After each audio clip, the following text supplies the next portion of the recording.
Hello guys, দিনটা ছিল সরস্বতী পুজোর সকাল।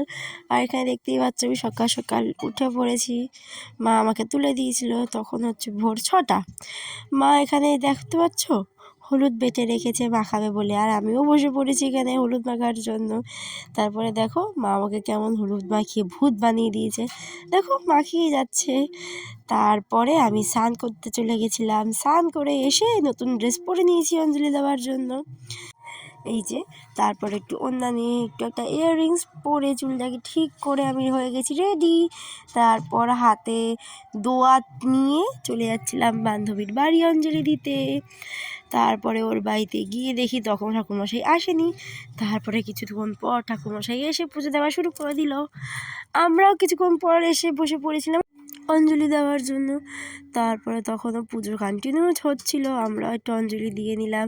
তারপরে আন্টি আমাদেরকে একটু প্রসাদ দিয়ে দিল খাবার জন্য। তারপর কি বেরিয়ে পড়লাম বাড়ি যাওয়ার জন্য। তারপরে না বাড়িতে এসে আমি এত টায়ার্ড ছিলাম যে আমার চোখ মুখ ছোট হয়ে গেছিলো। আমি তারপরে একটু ঘুম দিয়ে দিয়েছিলাম। ভিডিওটা তোমাদের কেমন লাগলো জানিও, ভালো লাগলে লাইক করে সাবস্ক্রাইব করে দিও। বাই।